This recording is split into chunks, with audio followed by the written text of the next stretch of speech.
Fiat, Jeep, Peugeot, Citroën, Ram e outras tantas marcas fazem parte de uma mesma empresa, a Stellantis, que é um dos maiores grupos automotivos do mundo. Esse grupo está vivendo agora a sua maior crise existencial. E isso, você já deve imaginar, tem tudo a ver com o enorme avanço da indústria automotiva chinesa nos seus maiores mercados, como o Brasil. Eu fui para Detroit para participar de um encontro que a Stellantis promoveu com os investidores dela. Não é algo que acontece o tempo todo. Lá eu pude ver em primeira mão como é que está a vibe da Stellantis e os planos dela para evitar ser engolida pelos chineses. Nesse Spotlight, vou te contar a história dessa gigante global na encruzilhada e como isso espelha uma indústria inteira em transformação. E também como o Brasil tem um papel fundamental nessa história. A Stellantis nasceu em janeiro de 2021, com a fusão entre a Fiat Chrysler e a PSA, das francesas Peugeot e Citroën. O negócio uniu duas empresas enormes e deu origem a um portfólio com 14 marcas. Dá uma olhada. A ideia era que juntas elas formariam um grupo capaz de competir de igual para igual com Toyota, Volkswagen e General Motors. Nessa época, só 5 anos atrás, as marcas chinesas ainda nem estavam no radar. O arquiteto da operação foi Carlos Tavares, um executivo português, discípulo de outro profissional que fez história na indústria, Carlos Ghosn, famoso pela frieza cirúrgica na gestão de custos e pela fuga espetacular dentro de uma caixa de instrumentos depois de ter sido preso no Japão. O Carlos Tavares já tinha salvado a PSA de uma quase falência e acreditava que poderia fazer o mesmo com a nova holding. A estratégia dele era extrair o máximo de sinergia entre as marcas, cortar custos e usar as plataformas globais para lançar mais carros gastando menos. No começo, funcionou. A Stellantis registrou lucros recordes em 2021 e 2022, mas o mundo mudou. Os juros subiram.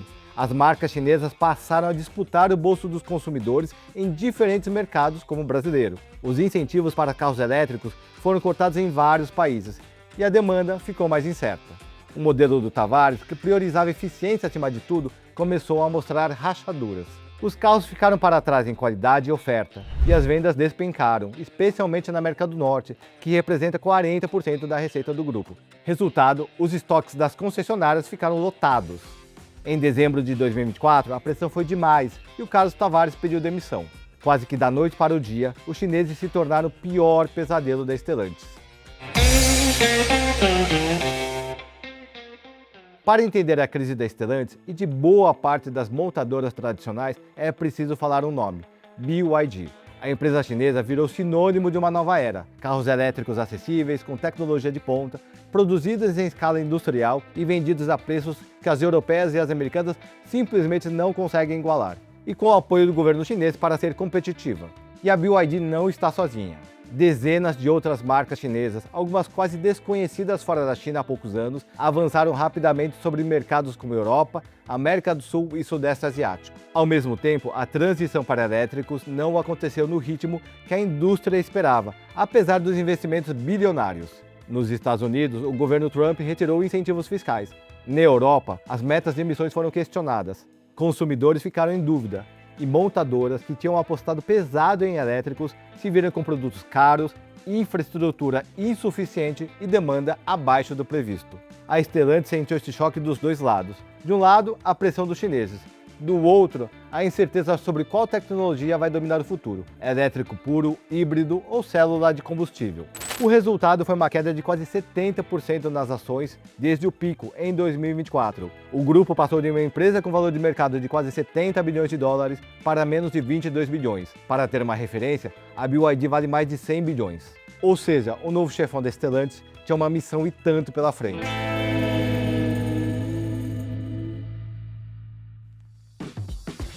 O italiano Antonio Filosa assumiu o cargo de CEO da Stellantis em junho de 2025. O executivo foi escolhido pelo seu histórico dentro do próprio grupo. Foi ele quem liderou a operação da empresa na América do Sul entre 2021 e 2023, e foi justamente nesse período que a Fiat se tornou a marca mais vendida do Brasil, desbancando a Chevrolet, que estava em primeiro lugar já havia alguns anos. Depois, o Filosa comandou a Jeep globalmente. Nesse encontro lá em Detroit, que eu citei no começo, o Filosa apresentou um plano chamado Fastlane 2030, e uma mensagem clara: a mudança de uma gestão obcecada em eficiência para uma focada em produto e no consumidor.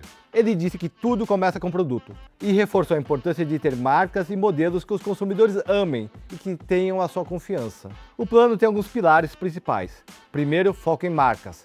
Das 14 marcas da Stellantis, aquelas que eu citei no começo, 4 vão ser tratadas como globais, o que significa que vão receber 70% dos investimentos em produtos. As marcas são Fiat, Jeep, Peugeot e Ram, além da divisão de veículos comerciais, aqueles usados nas entregas das cidades. Outras 5 marcas, Chrysler, Dodge, Citroën, Opel e Alfa Romeo, ganham foco regional.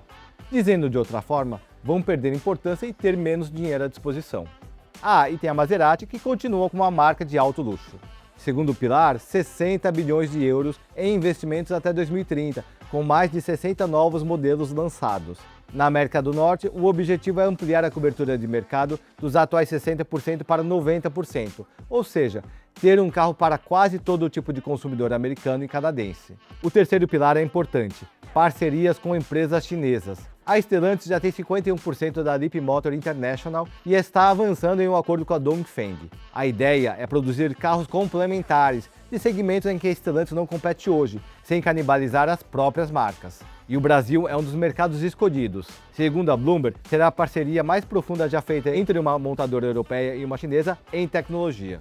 E tem o quarto e último pilar: investir em plataformas globais de veículos, desenhadas para múltiplas tecnologias: elétrico puro, híbrido, motor a combustão, inteligência artificial, e para diferentes mercados. Isso deve reduzir o custo de desenvolvimento de modelos em até 20%. E o Brasil? O país ocupa um lugar central na estratégia da Stellantis. A empresa já é líder de mercado por aqui, com a Fiat na frente. O plano é manter essa liderança e crescer 10% de receita até 2030. Novos lançamentos estão confirmados no país. O novo Argo, que na Europa é vendido como Grande Panda e chega ainda este ano, o Peugeot 3008 híbrido e novidades para as linhas Jeep e Ram. A empresa tem mais de 4 mil engenheiros na América do Sul e uma cadeia de fornecedores com alto índice de localização, em alguns modelos mais de 90%. E tem a parceria com a Leapmotor, que pode crescer se o governo não criar novas condições para a competição com as marcas chinesas importadas.